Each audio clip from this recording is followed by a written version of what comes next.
woke up, so I'm still in the dreamlike state. Nice, man. But you got your coffee? Yeah, it's right here. I was in the dream world. I was wandering around New York. I've never been there, but I was just sort of exploring the architecture, and I was thinking, like, man, this is my next book.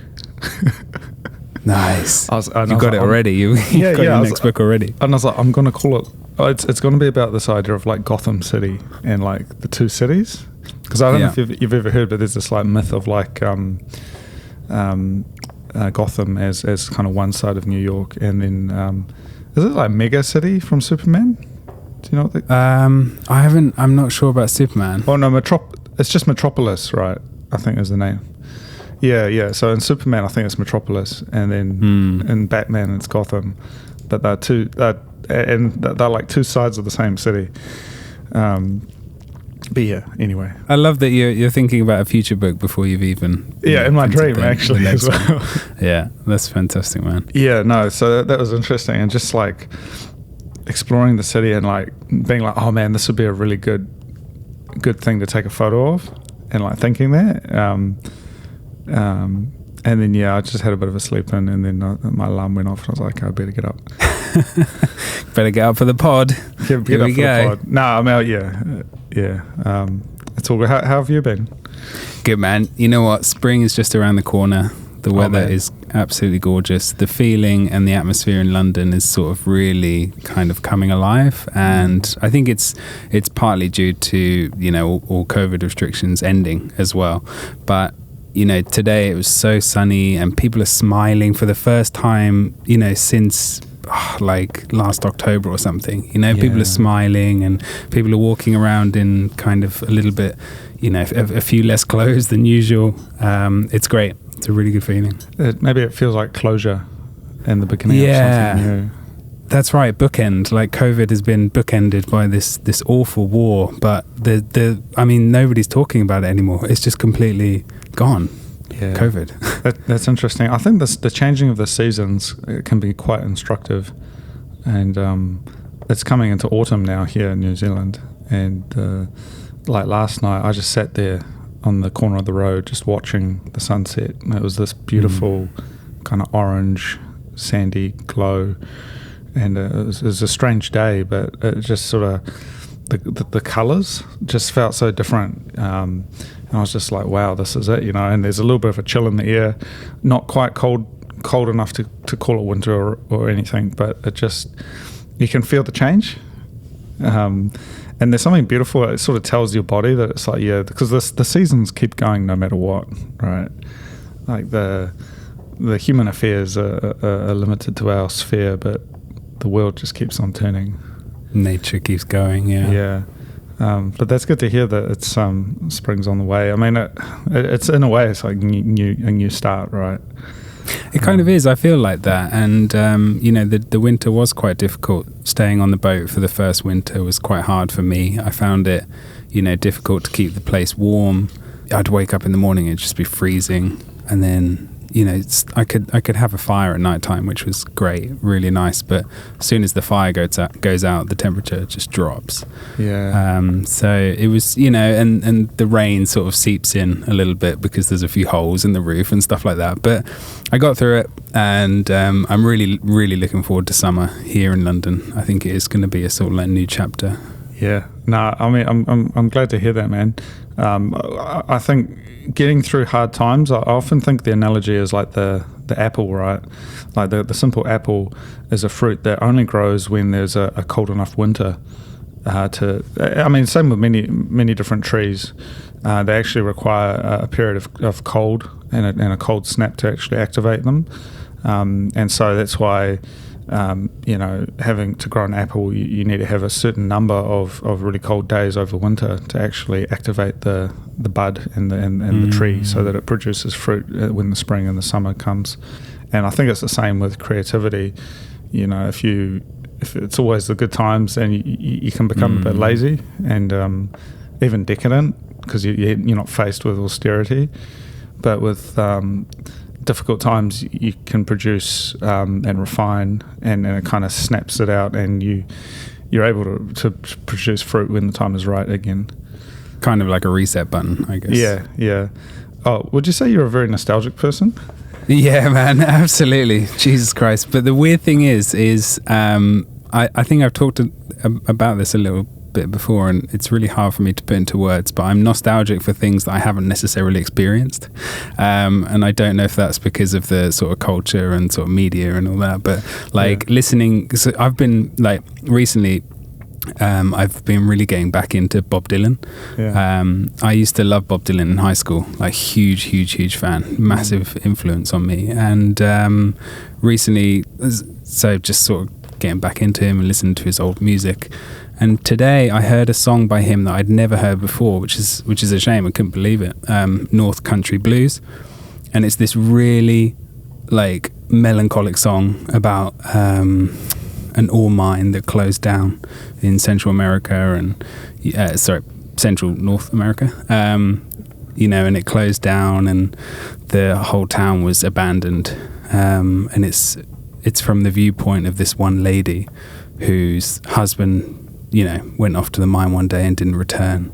Her brother went off to the mine one day and didn't return. Her father went off to the mine one day and didn't return. Listening to this song, I was just like, there's something inside me that really resonates when I hear these lyrics. And like I said, it was the first time I'd heard them. And the only way I can explain that feeling is nostalgia. But how can I be nostalgic for something that one, I'm not American. I don't know what it means when Bob Dylan talks about these things, because I only have a very thin connection to what he's talking about, right? So where does that come from? That's what I'm really interested in.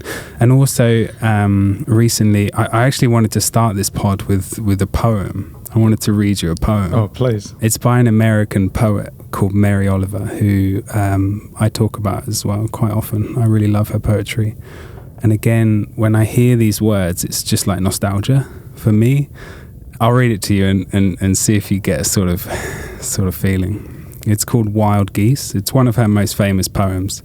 And I think anybody who knows Mary Oliver or is a fan of poetry in general will probably have heard this poem before, but it goes: You do not have to be good. You do not have to walk on your knees for 100 miles through the desert repenting. You only have to let the soft animal of your body love what it loves. Tell me about despair, yours, and I will tell you mine. Meanwhile, the world goes on. Meanwhile, the sun and the clear pebbles of the rain are moving across the landscapes, over the prairies and the deep trees, the mountains and the rivers. Meanwhile, the wild geese, high in the clean blue air, are heading home again. Whoever you are, no matter how lonely, the world offers itself to your imagination, calls to you like the wild geese, harsh and exciting, over and over, announcing your place in the family of things. I'm getting chills just reading it, like, Jesus Christ. Yeah.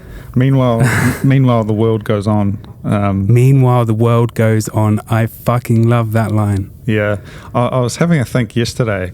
I went for a walk, and I was having a think about this idea of forests, and how forests are this thing, ancient forests that have just that they've happened, and through this very complex natural process that they've grown, and they've become what they are.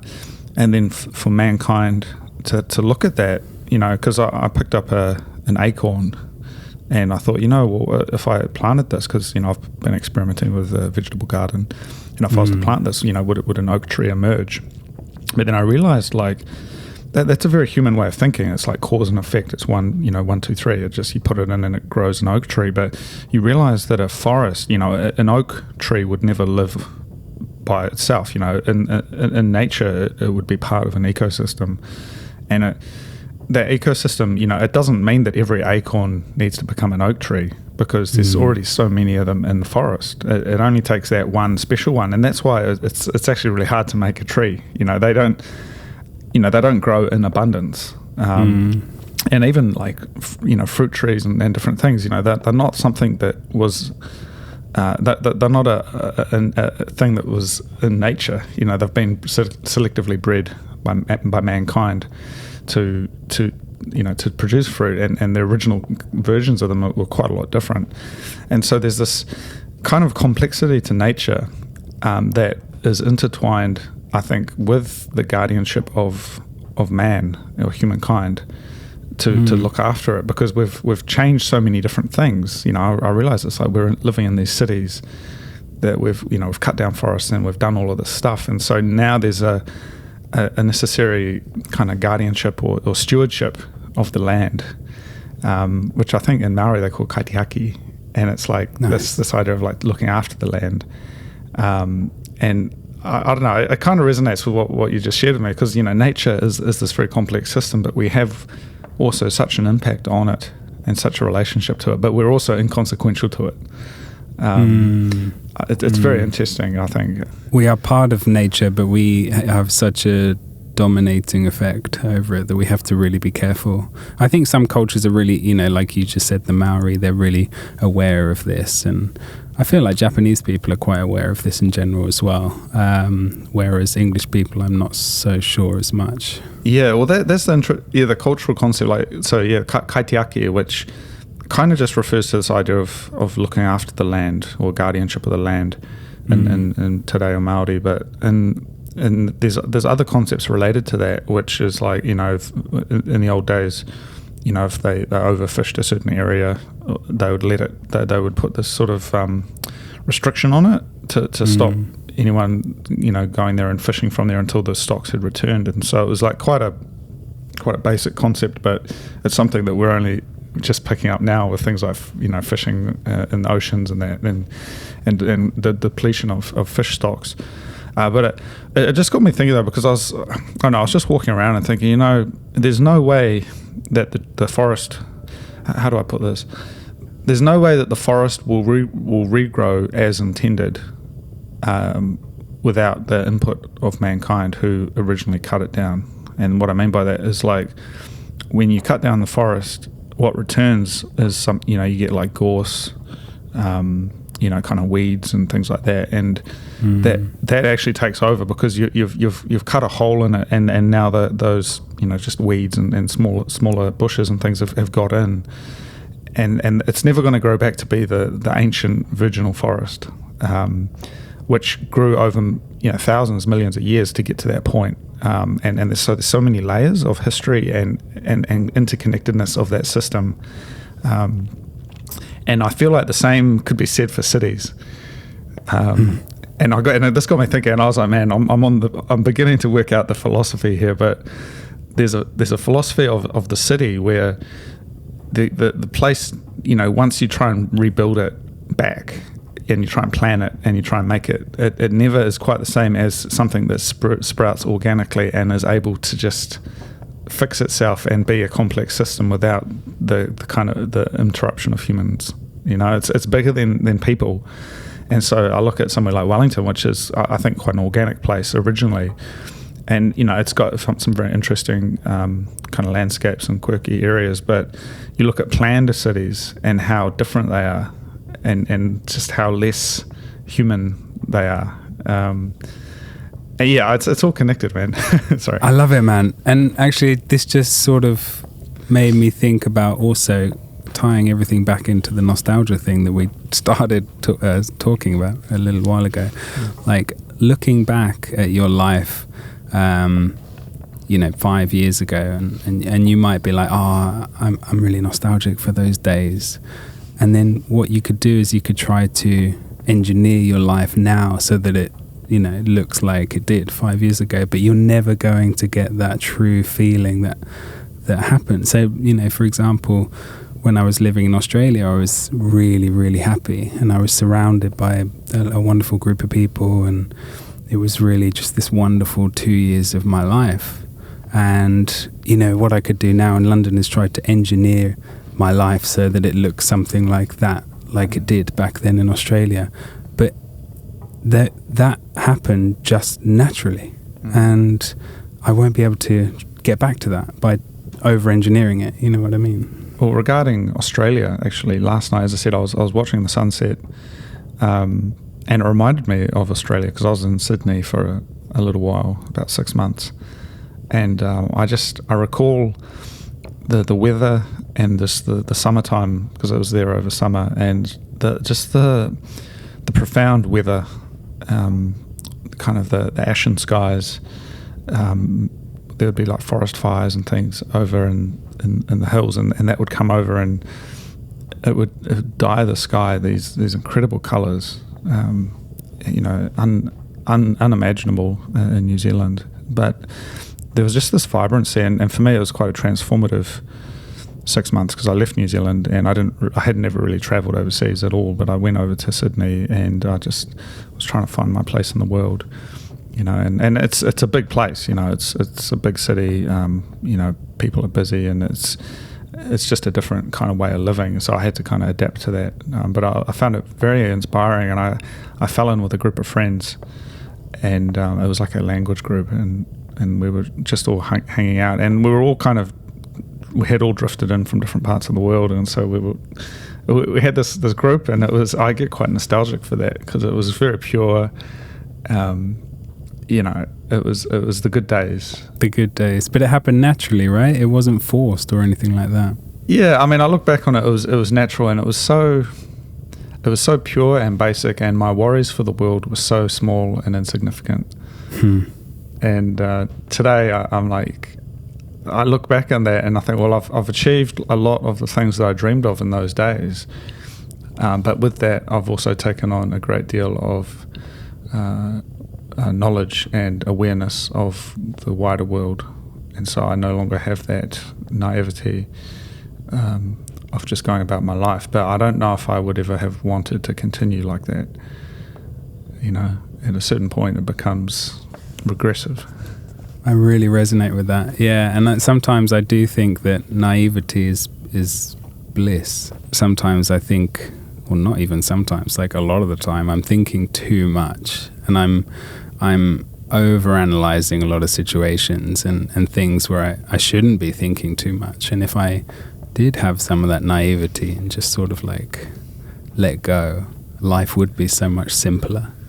I think there's a natural, a virginal kind of naivety where it's like the forest, uncut, sort of as is. But then there's the learned naivety of the person who replants and rebuilds and reforms it in the image of what it once was, but in a way that is like aware of what it had done by destroying it in the first place. I don't know. To be naive forever is to turn your back on wisdom, and yeah, there's a healthy balance. There's a Tao there, right? Yes. I've got a book recommendation for you, by the way. Oh yeah, please. So recently, I've been my Saturdays are very much planned. Basically, I go to this coffee shop in the centre of London called Ojiichan Coffee. Which is, they have like sister sites all around the world, but they have, their main partner store is Coffee Mamiya in Tokyo. Beautiful coffee shop. So I go there and I have some coffee, and then I wander over to the library, the London Library, which I've been really into, and just letting whatever I find to take me, whatever I find interesting, I'll pick it up and flick through, and then I come across some really wonderful books. And one book that caught my eye, I'm not sure if it's too new, I think it's a few years old now, but it's called Underland by Robert Macfarlane. The cover is gorgeous. This is a hardcover copy, so there's no cover. The dust jacket is missing. But yeah, Underland by Robert Macfarlane. It is a wonderful, wonderful book, all about the world under our feet. So, he's talking about caves, and he's talking about the ground and mountains and the volcanoes. And it's just, the way he writes is just so captivating and so wonderful, and it's full of these gorgeous pictures And he starts the book with writing about cave paintings from like millennia ago. You know, when modern man suddenly discovered that they could create paint, and then they started painting on the caves in France and, you know, around the world. So that's how he starts talking about it, and then he just goes off on this wonderful journey of the world beneath our feet. And this is a book that is right up your alley. You're going to love it. Yeah, no, I think I've heard of the name before. I will check it out. I've been looking for some more books to stack my reading list. It's interesting what you mentioned about the caves. I used to go for these walks in the redwoods in Havelock North, so near my hometown, and there's a couple of small cave areas that were you know, people used to live around there, and it got me thinking, you know, like what we talked about with the forests before. It's like, you know, I think you can look back on ancient man or the old days and think, well, you know, that's a long time ago, maybe they don't know anything, but actually they were just as smart as we are today, and they had the same capacity. Maybe they didn't have you know, understanding of you know, some of the modern techne and the modern science and things like that, but they still had the imagination and spiritual capacity of us today, and it got me thinking that there's actually quite a lot of knowledge that has no doubt been lost and is unknowable, and as to what they knew about nature and the systems of nature and our relationship to nature. You know, how did they know?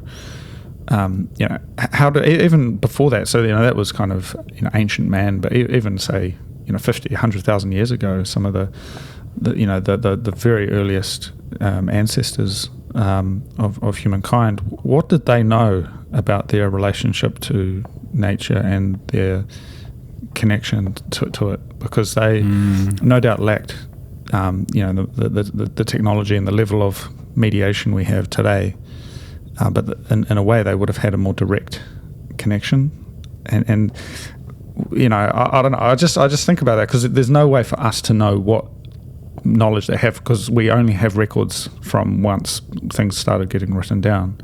And so, you know, we can look back on ancient Greece, or you know, there's a very much a limit to how far back we can go, but we know that there were people before then, but we can only conjecture what their life was like, you know. And what they were thinking and what they were doing, and well, you know, what did they hold important, you know. And I have no doubt that their knowledge of biology and different species and animals and things, I have no doubt that it is probably more sophisticated than what we have today, because they would have known all of the different animals, all of the different trees in their local, you know, area, and exactly what they meant, and they would have had stories for each of them, stories connected to the stars, you know, great imaginations of the wider world, and you know, I think it's easy to characterize it maybe as quite a brutal period,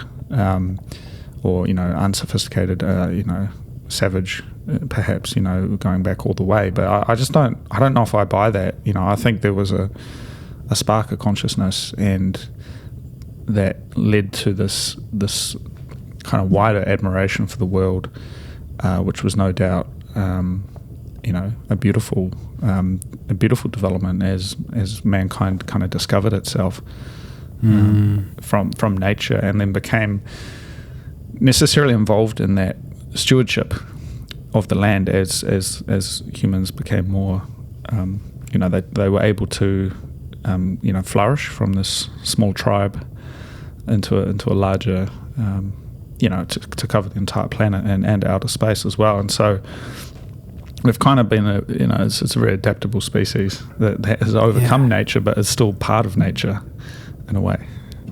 Have you ever read anything by Graham Hancock? No. The author. He wrote Fingerprints of the Gods and also Magicians of the Gods, and many other books. He's a prolific author. I'd recommend checking him out on like Joe Rogan podcast or, something like that. Read Fingerprints of the Gods. So he has a theory that modern civilization has been there before. The modern civilization that we sort of think about when we say modern civilization, with sort of technology and sort of a deeper understanding of the world around us and space around us. He thinks that this has all happened before, and there was a giant cataclysmic event that destroyed the planet, or sort of like destroyed it so far that we haven't been able to see remnants of this past history. It's been so wiped out by either an ice age or a giant comet,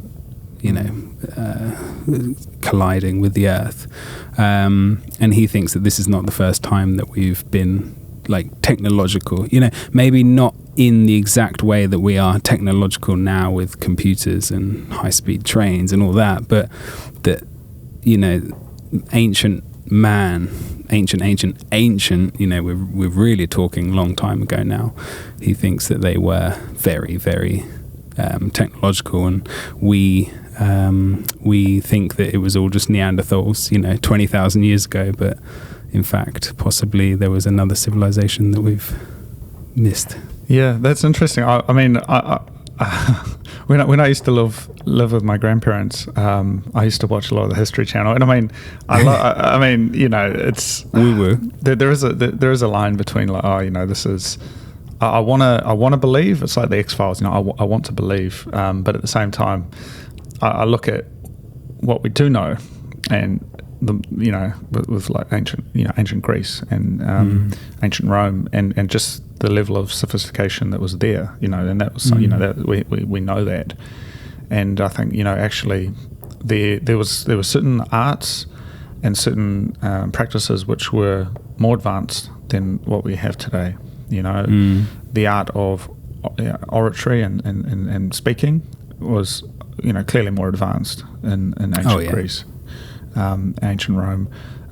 Their ability, their mastery of language, the literature, was far superior to what we have today. In fact, all of our work today is derivative of what they were doing. And so you look at that and you think, well, that they were this very small, these city-states, very small populations, very small educated populations, but yet they were still able to develop this stuff that is still the reference point for modern civilization in terms of literature, and anything. Yeah, man, there's something there, and they didn't have the technology side of it, though they did have technology. But what we have with technology, we almost lack in philosophy and understanding of ourselves. It's kind of like the trade-off, because it's magical and unimaginable, the level of technology that we have today. But just as then, a lot of us are uneducated as to what that means. No one here really knows how to build a computer or do any of that. We just happen to be users of that technology. So it's not as if we made that technology, someone else did that. Well, it's a team effort as well, because if you ask somebody to build a computer from scratch, they would be able to do certain parts of that, but there would be other parts that they wouldn't be able to do, like machining it, for example, or coding it or something. That it's sort of like a group effort where people have to come together, right?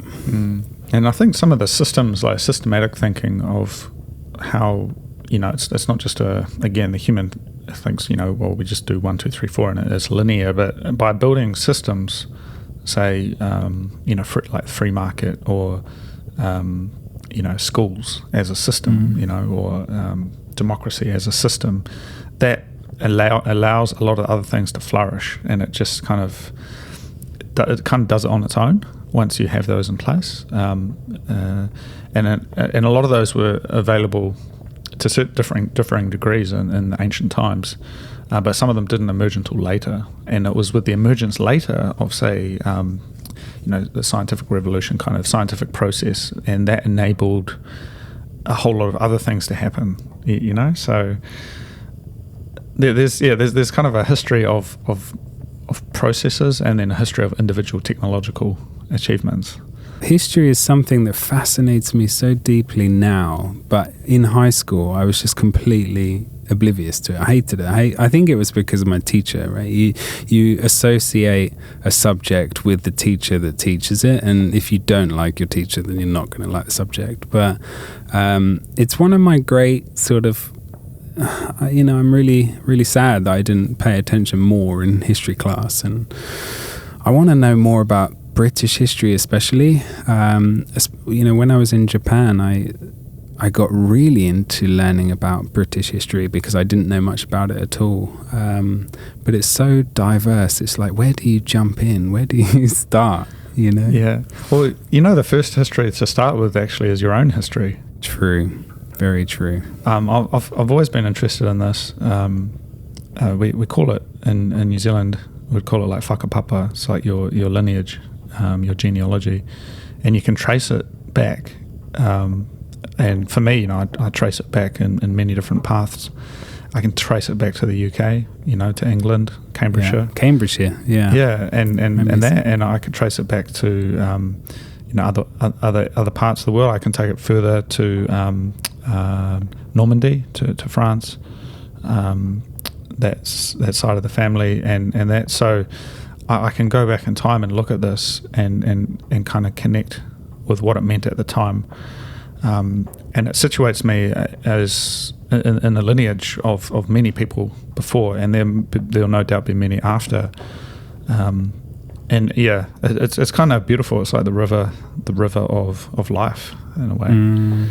I do need to dive more deeper into my history. There's a couple of really fascinating parts about firstly, my surname French means that one of my great grandfathers must have been a French soldier. That's what it seems to point to. And then something that my family has been like joking about for such a long time is that my grandfather on my mother's side looks very Asian.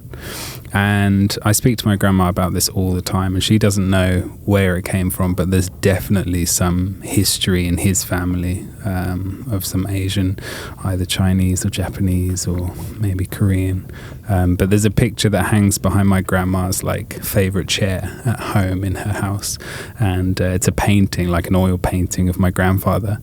And when Chia saw that, she was like, Jesus, he looks like some Japanese guy. It's mental. Yeah. So I need to find out where that history ends up. I need to find out. Yeah, it's a lot more connected than people think, and we all come from different areas, and it all comes together. And no doubt our lineages may have crossed in the past. I think so. And maybe that's why they're crossing again today. It's I don't know, the systems of nature. It's too much for me. I just take photos, but there's something going on there. But nostalgia, man. I can definitely understand that. I can connect with that. And I think as you come into the springtime, where you are.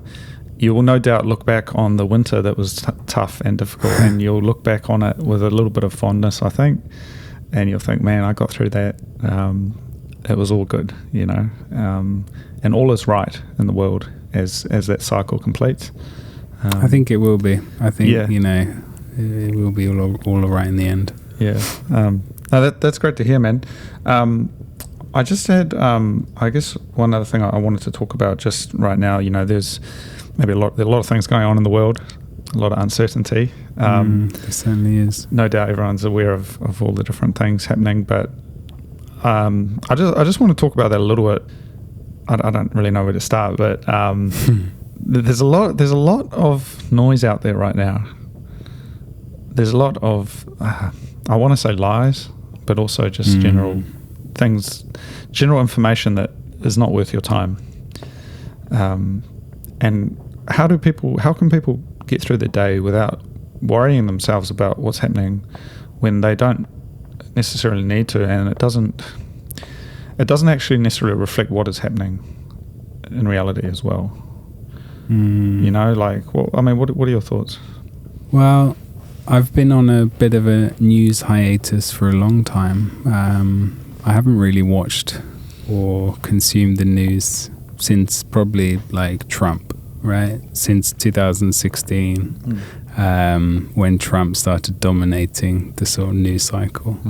And I was just like, I can't keep up with this anymore. And ever since then, I've made it sort of like, my thing that I don't watch the news. I try not to ingest it as much as possible.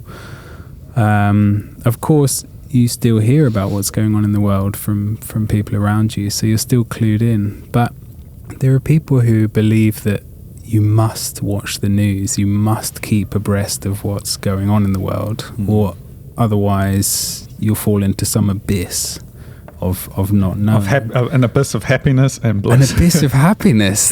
sounds about right. But the weird thing is that if you are, consuming the news every single day, my father's quite, he loves his 24/7 news channel. If you are consuming that every day, what is it doing for you? And also, what is it doing for the situation? Unless you actually get off your ass and donate, or you do something, you donate some clothes to Ukraine or some food or something like that.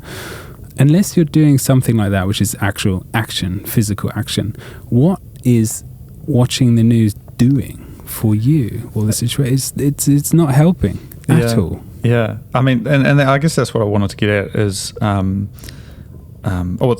reason I reflect on this is recently Rena's grandfather passed away. I'm sorry to hear that, man. Yeah, he was a good guy, and I spent a lot of time with him when I was living over there. But I've been reflecting recently on what I learnt from him, from Ojiichan, and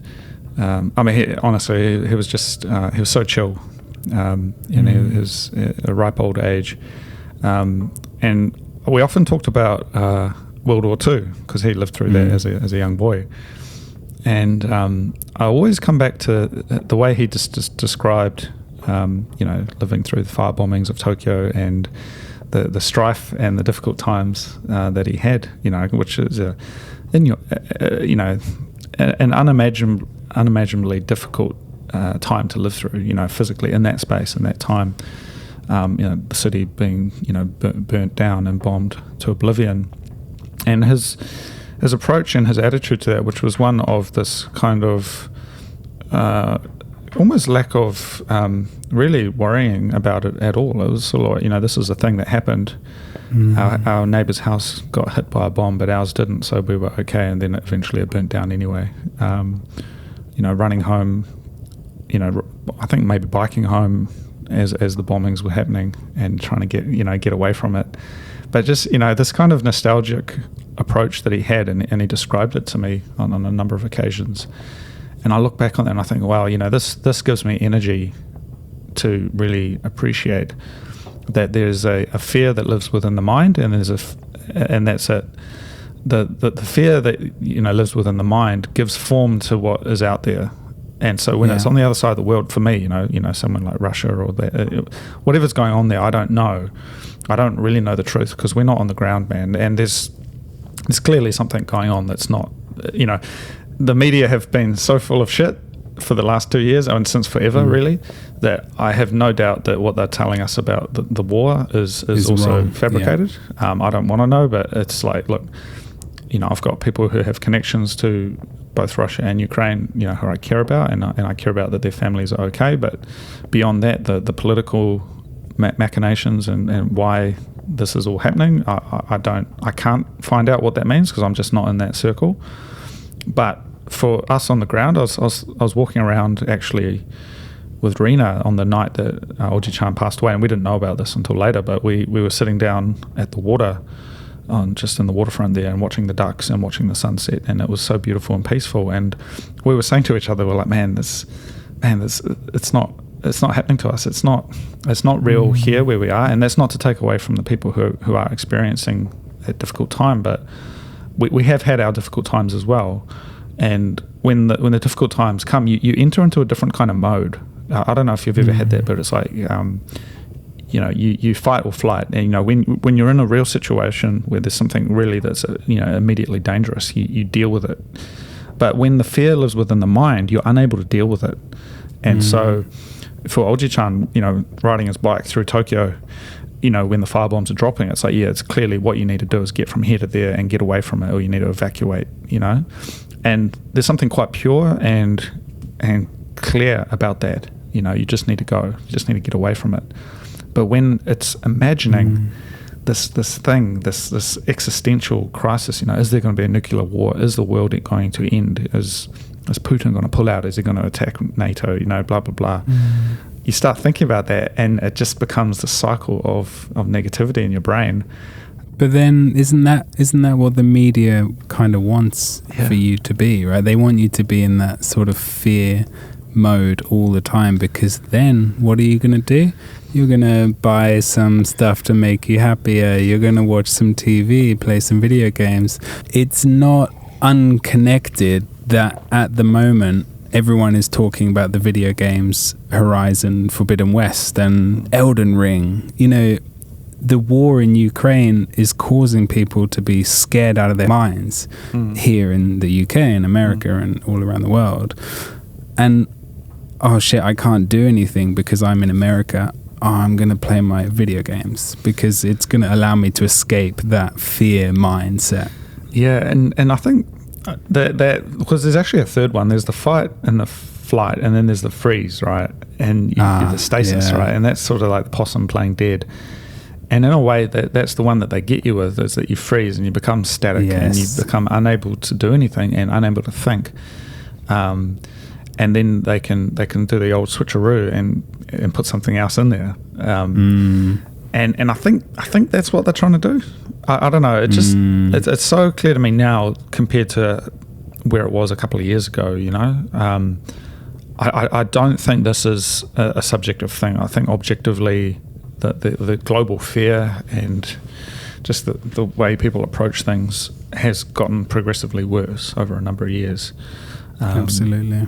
Maybe since the Trump era, this whole media cycle thing. But I think it is. I think it went into overdrive because of Trump, didn't it? I think Twitter really started ramping up with all that stuff, and the mainstream media really just went into overdrive.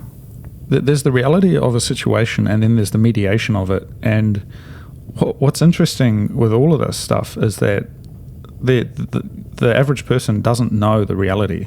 The truth, there is facts that are involved, but when they get mediated, they take on a different angle. And what I mean by that is like, well, what is it about the war in Ukraine or about Trump or about any of this stuff that is truth? Can you give us some facts, all right? And then just give us the facts. Don't put any adjectives on any of it. Let us analyze that and talk about it. But the way they spin it, it's like cricket, man. The spin bolt just goes through the legs and knocks out the wicket, There's absolutely an angle on every conversation now, which I just don't recall it being so strong, or maybe I just didn't notice it in previous Maybe we years. didn't notice it, but also the problem is that you can watch a different news channel to find a different spin on it. You can find your spin. You can find your spin, exactly, the one that resonates with you. So just cut yourself off from it, man. And this is why I love this Twitter Chrome extension that you sent me recently that just hides all of that fluff from Twitter, and it just gives you the timeline in the middle. What is it? Tweak new Twitter Chrome extension, and it allows you to get rid of all of the fluff, all of the trending hashtags, all of that stuff on Twitter on your desktop, and just see your timeline and the people you're following in chronological order. But I did just want to bring that topic up because I know people may be having a hard time, or they don't know what to do. But I think meditating on what I learned from Ojiichan, bless his soul, is this idea of it's all good. It's going to be okay. And he, the amount of propaganda they were subjected to back in the day was phenomenal. And they didn't have access to the internet like we did, so it was kind of like a less aware world, but also more targeted, because they were able to just directly send the propaganda to the people over the radio and that.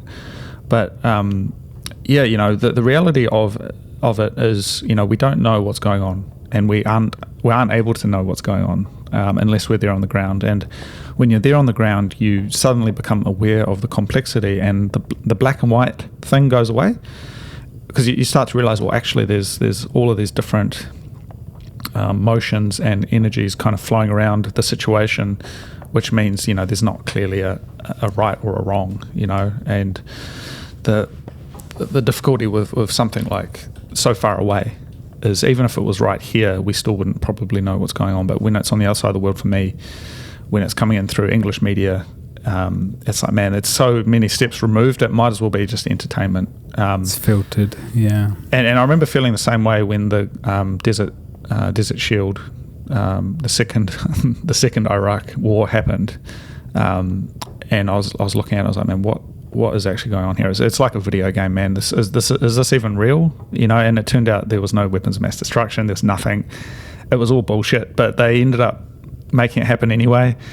But at the time, it was like, yeah, Saddam Hussein, he's got weapons, but he never. And he's did, ready to push the button. Yeah, they never found them, and it was like, yeah, and I mean, whatever. That's that's that, and it's history. But it's also like that was the whole reason for going in there, and it was all just sort of swept up, and it was like, man, they connected 9/11 with Iraq, and it just, at the time it seemed natural. It's like, yeah, that's the right thing to do, but actually no, it's not. I think we're in the same situation right today, where it seems like there's a clear right and a clear wrong, and it's easy to try and get on the bandwagon, but it's also like you need to take a step back.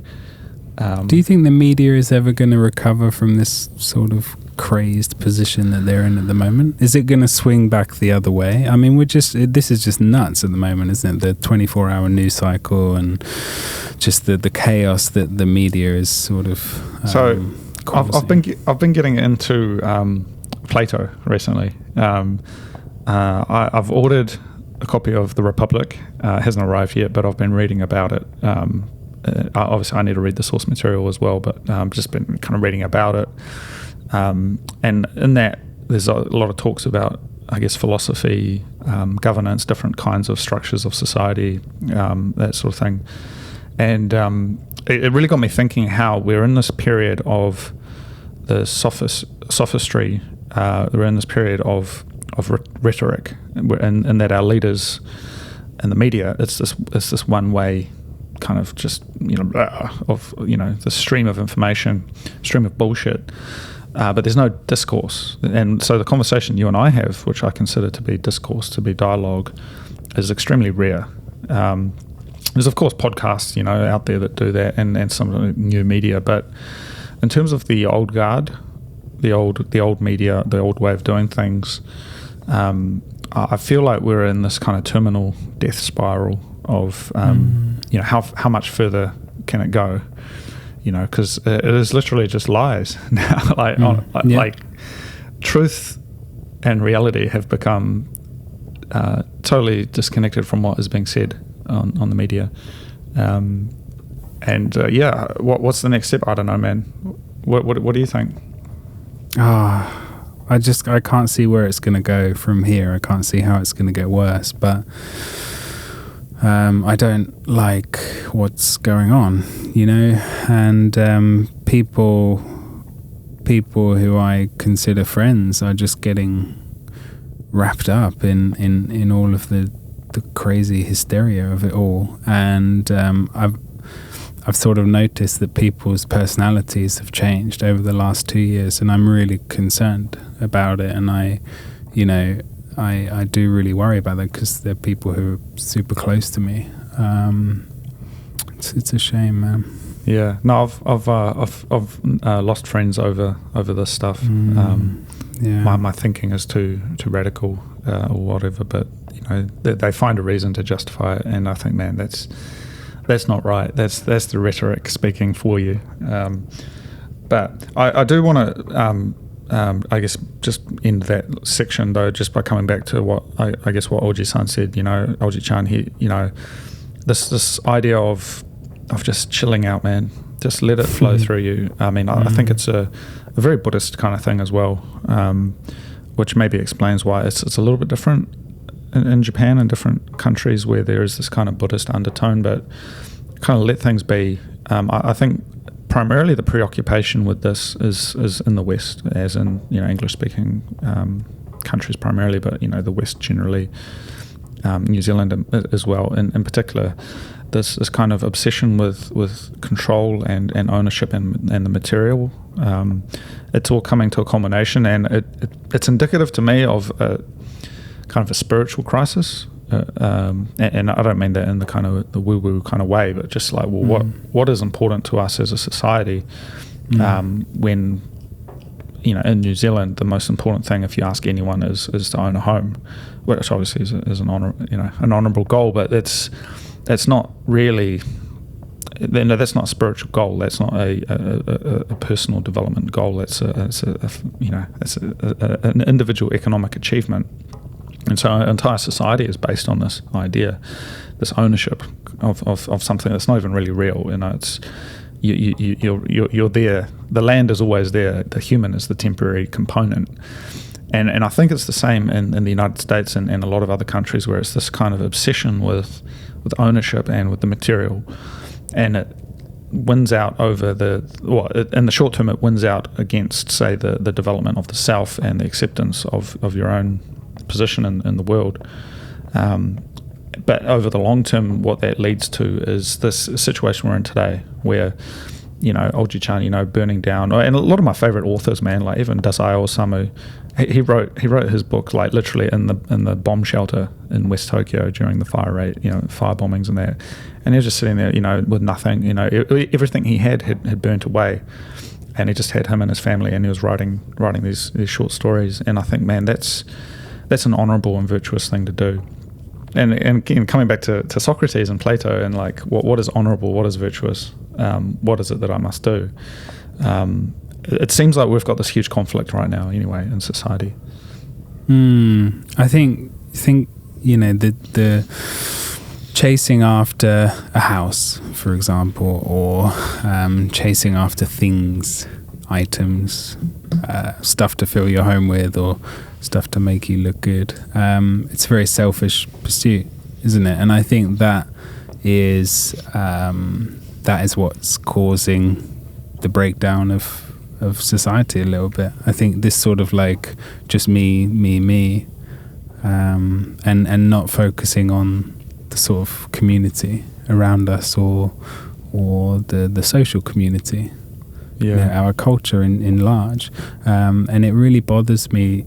Like, London is a very, very dirty city. Like, there's just trash everywhere, and it really bothers me, because if people just took care of the little bit of pavement outside their house, or if business owners took care of the little bit of pavement outside their business, it would sort of be a nicer city. But it's not. There's just trash everywhere, and people on a Saturday night, they're walking through the city drunk, and they're eating their kebabs and their McDonald's, and then they're just chucking the stuff everywhere. And often London is full of bins. It's a very, very bin full city, which is amazing. You can just throw your trash away everywhere, but people don't do it, and they'll just throw the stuff on the ground. And it really bothers me now, and I know it bothers me because I've lived in Japan, and where of course they don't do that at all. So I am probably more hypersensitive to it, and possibly you are as well, but I don't know, maybe is Wellington like that? Well, interesting. I was talking to Rena about this, because on Friday night I went into the office. I just needed to clear my mind, and it's kind of my happy place, I guess. And I went down there for a couple of hours and worked on some projects, and then I walked back through town back to home, and it's probably around 11 p.m, midnight, that sort of thing. And the university's just started up for the year, so it's like all of these fresh kids come in, and they're all lining up in the bars and the clubs down Courtney Place, where they're sort of the main street. And I remember walking through, and I felt like I was Dante being led by Virgil through the forest, through the great, this kind of journey through the world, as I watched these young children lining up in this, vaccine passes, scanning into this club, because we're Omicron's, ripping through, tens of thousands of cases every day, not much else. But, there's this kind of desire to get out and to experience the world overrides all of that, for good, and I think that's a good thing. But I was looking at their faces and just their attitudes and their energies and thinking, I once was like this. But there's this sort of absolute, it's the self, and it's like kind of emerging, an emergent behavior as they seek out meaning and experience, as they kind of experiment with their relationship with the world.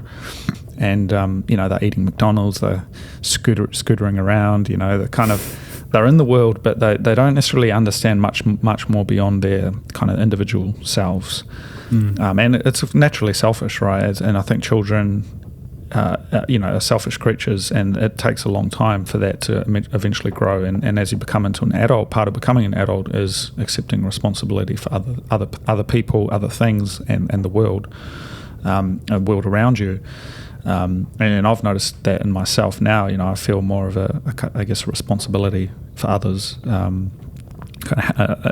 Desire, and if no one else is going to do it, obviously it comes down to me to do it.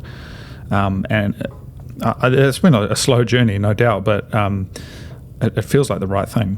But when I look at these young people, and I think, they're and for good, I think it's good for them to be in their own little world. But at the same time, it's just one stage of growth, and there necessarily needs to be more beyond that. There does. Yeah. How can we get that? How can we do that? Yeah. I mean, what I came back to talking to a friend of mine was coming back to the philosopher king of Socrates, which is the kind of the highest possible governance. Because democracy is actually quite a low level of governance. It works in some ways, but doesn't work in others. But the ultimate is the philosopher king, and Marcus Aurelius is a close contender for that kind of role. Someone who understands philosophy and is a philosopher themselves, but they're in this position of leadership.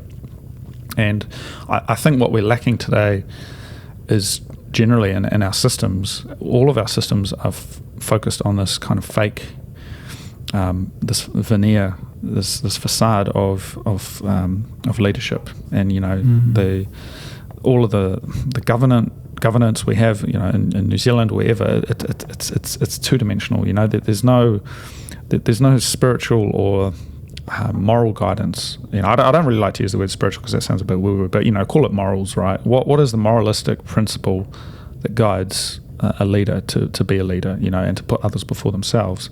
Because the philosopher king shouldn't own anything, this idea that they shouldn't have any financial interest in the success of the system that they are responsible for. They should just do it because it's the right thing to do. But when you start perverting that by having a financial interest, you get these oligarchies and different things happen which are not actually good for society generally. Yeah, and I mean that's exactly what all governments are rife with at the moment, right? The Biden administration and even they're Boris all actors, Johnson, and I have no doubt, even Jacinda, our dear leader, I have no doubt in their home life, that they're a certain thing. But when they become mediated personalities, that they're not human anymore. They are just objects, and they're playing a game. And for them, it is a game. Just like you and I talk about, we imagine, fictional worlds, and we create these stories and these imaginations. For them, they're playing a meta game. And once you realize that, you can look at their actions and you can look at it in game theory, and they can do whatever they want because the game is broken. They're not acting as human, moralistic humans. They're acting as characters on a TV show.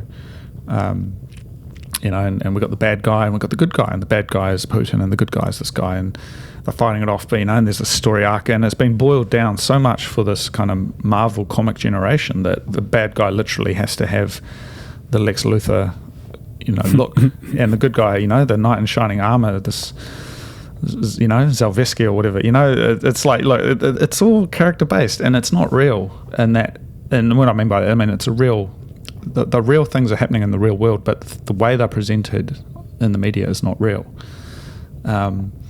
and when you start to realize that, you're like, well, that's a bit big, but it's entertainment, and it's difficult, man, because like dark, yeah, what do you do? Oh, well, we keep creating, and we keep positive, and we sort of we not ignore the news, like, be aware of it, but help out in other ways. Don't help out by watching I still posit that I believe so. Putting a bookend on that, that conversation, okay, because you can get into an infinite cycle of just left and right and black and white and da-da-da and talking about it, and firstly breaking out of that system. Okay, it's not a problem with this party or that party or this thing or that thing. The whole thing's broken. We've come to the end point of it, and the only thing that can happen now is for something new to emerge. But what that I'm hopeful for is that new thing that emerges is a form of enlightenment, a form of moralistic return, and I hope that for us, that means at a very basic level, treating other people better, creating and being imaginative, things like that, which can become infectious ideals, and people start thinking, well, the old system was like this, but the new way is like this, and we have the technology now. That's the thing, man. Like, with the internet, there's so much potential to do stuff that's decentralized and off the grid and off the mainstream kind of radar, that is still impactful in like our conversations we have with other people. It's totally disconnected from the hysteria machine. We talk about it, but we've talked about it for a little bit, but generally we're talking about other stuff. And if enough people do that, then it creates this parallel society, which can actually be a better place. And people think, you know what, I'm going to jump the fence and just disconnect from that one and plug into the new one. I think that's the best we can do, man. So that's to answer the question: is the world ending? No, it's not. Is it going to be okay? Yes, it will. What else did we have? I know you had a few notes you wanted to cover. I wanted to ask you about this video that you've just released on YouTube, which was absolutely amazing, and inspired me to write some music, which I just like pulled out of my ass in 5 minutes. But this video you released, the art of motion and the the art of this. Oh, what did I even call it, man? Because to preface this, like I learned, I was listening to some lectures on Plato and Socrates, and they talk about techne, which is the Greek word for like your practice, the learned practice with a so it's the basis of like technology as a word, but this idea of like a learnt practice that has a clear process and a clear process and a clear way of doing things, which is a bit different from say like poetry, which is just kind of just emerges. And so I called the video a tiny urban exploration and the techne of motion. That's the one. Gorgeous. So I just walked around in Wellington, just near my studio, and I walked around with my small camera, videoing just a little journey I had, and I actually discovered a small. I didn't intend it to happen, but I discovered a small entranceway into this like liminal space between these buildings. So if you watch the video, and we can link to it, I actually kind of climb up into this empty space and have a look around in this cool gap between buildings, and it's just a little clip.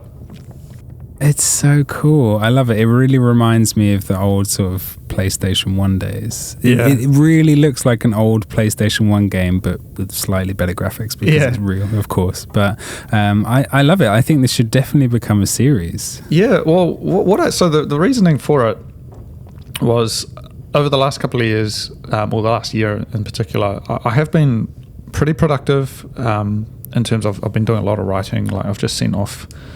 I have a manuscript I've just sent off to someone to start having a look through, and my novel is really starting to come together. That's what the manuscript was for. I've been working a lot of stuff kind of internally, but I realized I needed to come back to the kind of the raw ingredient of my work, which is movement through places, motion through places.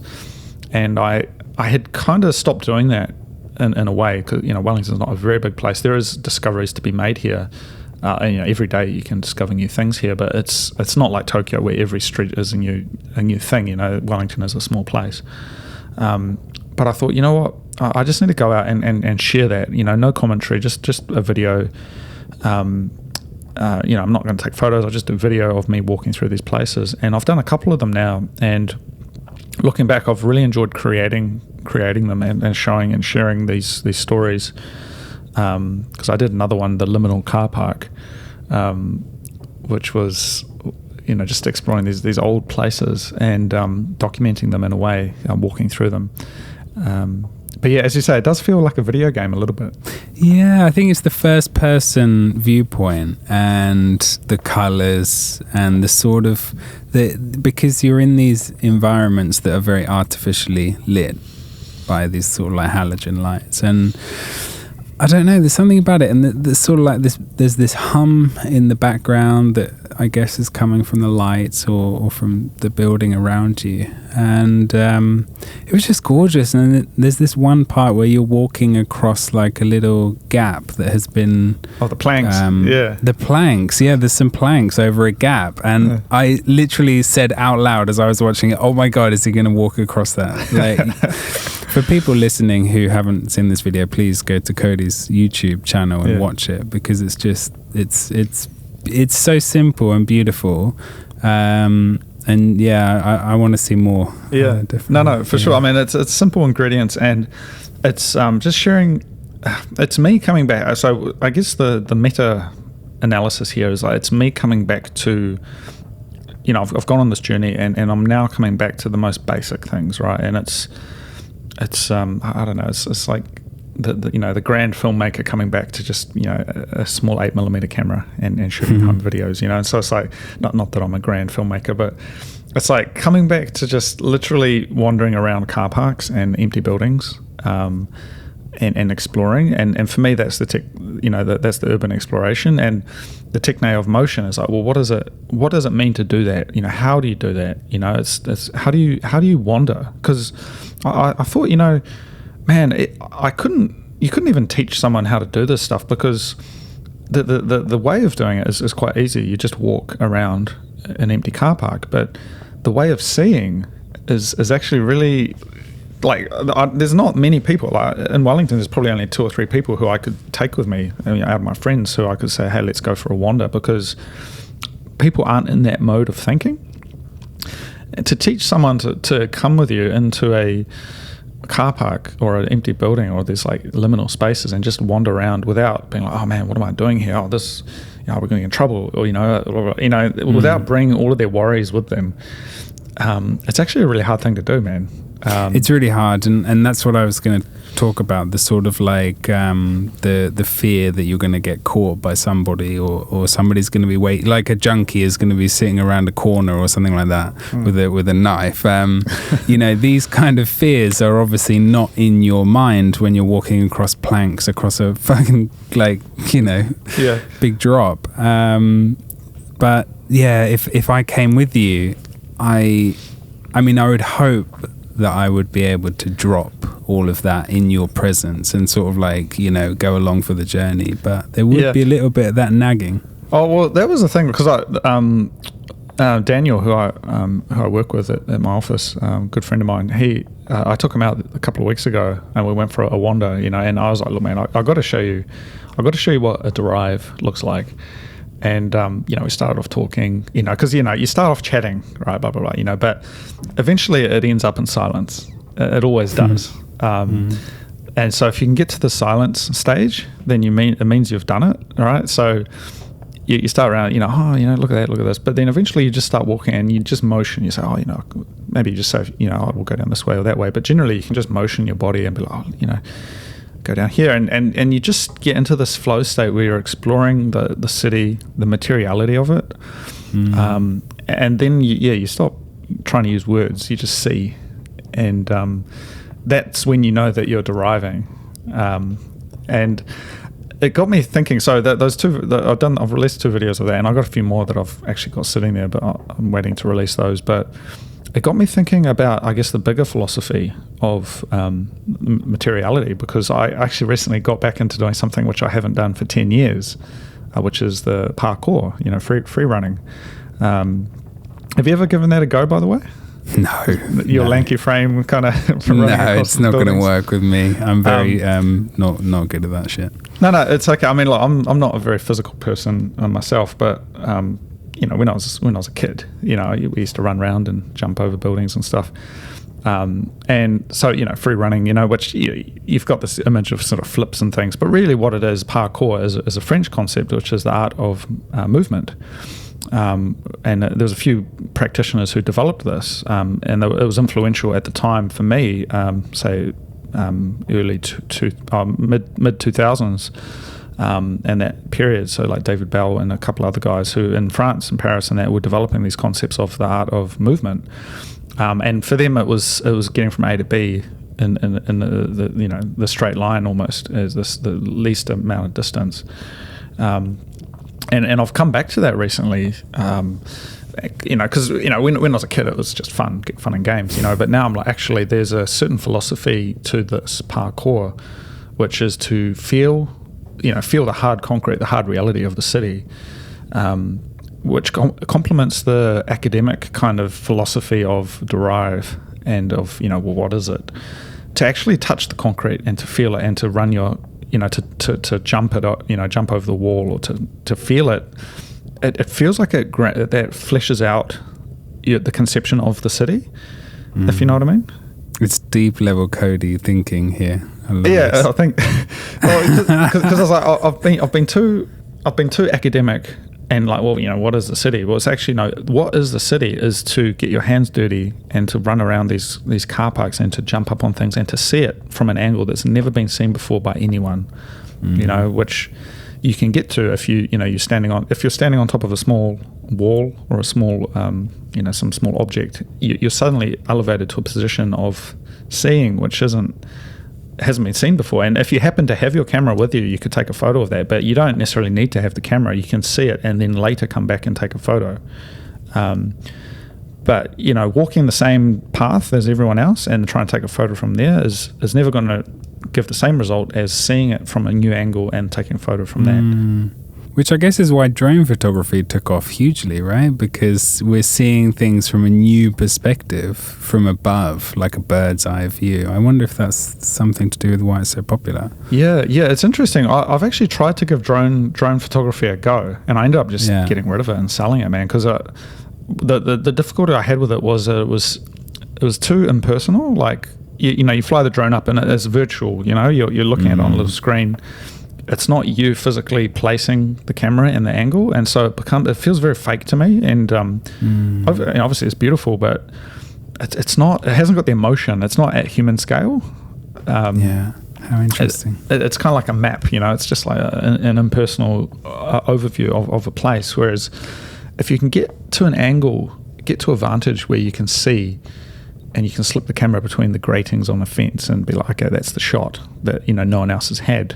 No one else can see. You can start presenting things in a new way, and I guess to add to that, I didn't think my body was up to it, to be honest, man. I'm not a young lad anymore, and I did some free running, and I was like, okay, man, my knees are going to be dead tomorrow. I'm going to be hobbling around. But I discovered the power of cold showers. Have we talked about this? Yeah, you did. You did mention this in Signal. Yeah. Honestly, man, I went home. I went straight home, and I had a cold shower, and I just ran the water on my knees and my lower legs and stuff, and it just honestly, it was magic. And I was able to do it like 3 days in a row. I was just after work and that, after doing some stuff at the office, go up and do some free running and jumping over things and that. 3 days in a row, I was like, man, this is impossible. I think there's some powerful magic with super cold water. I'm rediscovering things that were important to me 10 years ago, but I'm coming back to them in a new way. So it's nostalgia, man. It's all connected. Oh, it's all come back round to our initial conversation an hour ago. Yeah. So that was that. And I mean, look, man, this is the cycles of time. I mean, 10 years is just it's just a drop in the bucket, really. It's nothing in the scheme of the world. No, it's absolutely not. I mean, God, I'm not even halfway through my life yet, hopefully, as long as everything goes to plan. Yeah. But there's plenty more to go. Yeah, and I mean, like, who knows what the actual length of it is, we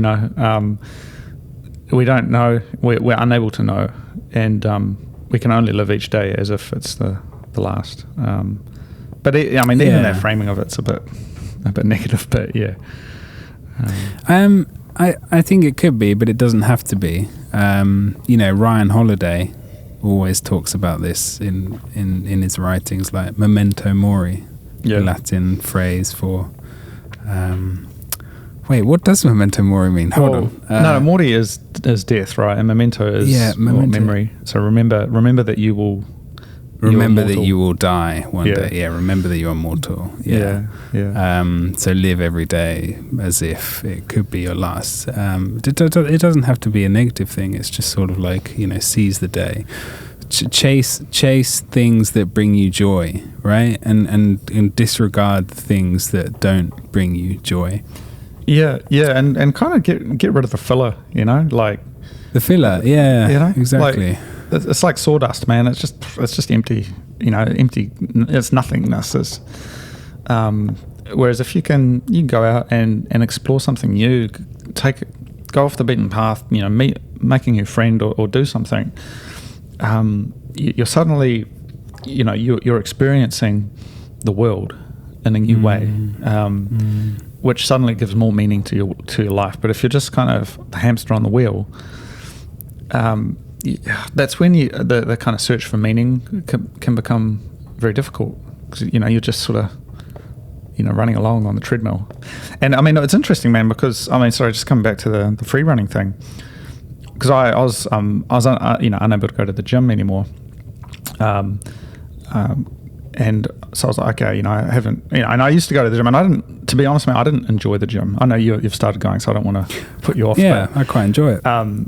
Honestly, man, I just found it felt like the most just repetitive, boring thing ever. And I did it, and I got myself psyched up to do it because I needed to do it for my health. But I didn't fully enjoy it because it's just this place that people go to work out and then they leave, and it's kind of like the Uber Eats thing, and I recognize some people get meaning from it, and I can appreciate if you had a community and it was like a tight-knit group. But man, the gym I went to is just everyone is random, like there's no community. It's just go and you use it and leave.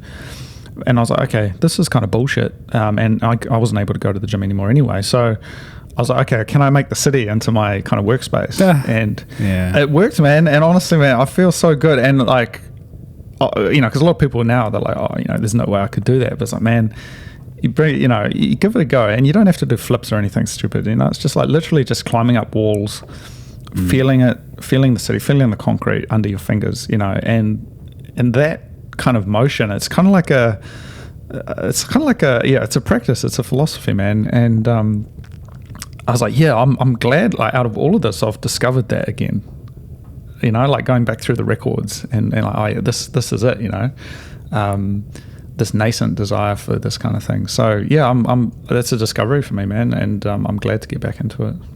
Yeah, and I'm glad to see that it's in this sort of like desire for motion is in every aspect of your life. It's not just one or two things. It's like everything. It's Cody Ellingham. Cody Ellingham it feels like me, man. Motion. Like it's it feels righteous and virtuous, and it's my practice, and it's getting me thinking about the philosophy of places and how my purpose in this world is, or there's various purposes, but one of them is exploring places and to fill that role, and where other people aren't seeing what I'm seeing, there's a space and a clear, I have an ability to explore and share these stories of places, especially as we enter this new uncharted territory, man. Like what's the world going to be like in 10 years? I don't know.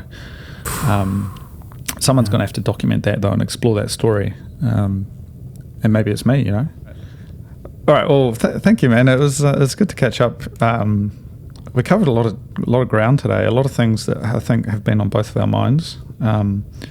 it seems like, we've just sort of brought it together. I really enjoyed our conversation. That was really smooth. Like, it just started off talking like, hey, so what do you think about nostalgia? And then we went on this massive, long rant about all sorts of stuff. I loved it. That was great. Yeah. Thanks, man. Yeah. No, I mean, nostalgia, man, the desire for places, dreams, memories. There's something innately human about it. And I will finish with an idea that I've always had, which is there's always this kind of nostalgia for the season that has just passed. And I think, no doubt, we always look forward to the upcoming spring and summer, but we always look back on the past of the autumn and the winter thinking, that was actually quite nice. And there's something about that seasonality which keeps us going year after year, no matter the hardship, no matter the difficulty, no matter the struggle we go through. There's always a summer to look forward to and a winter to opine and think about and to lament for, and it's the cycle of life, the cycle of the earth around the sun, and the cycle of our lives. So we just got to keep on going day by day, enjoy the little things. What was your other thing? Hold on, pain ends, right? Hope, man. Anyone who's having a difficult time, life's a bit tough. Look, at the end of the day, there will be a time, and I guarantee it, and I'll personally guarantee it, that there will be a time when you can look back on that and say, that was a tough time in my life, but we got through it.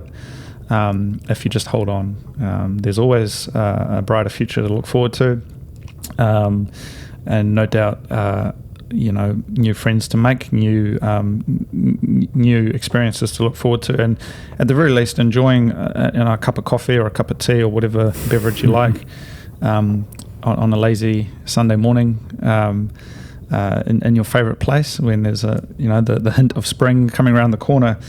There's a number of those ahead in your life, and if you just look forward to those, then it will help you get through your current difficulties. And you're always welcome to reach out to me and Simon if you've got any questions or want to share your story. But I wish everyone the best, and I look forward to catching up with you again soon, Simon. Thanks, man. That was great. Really enjoyed that. Speak soon, man.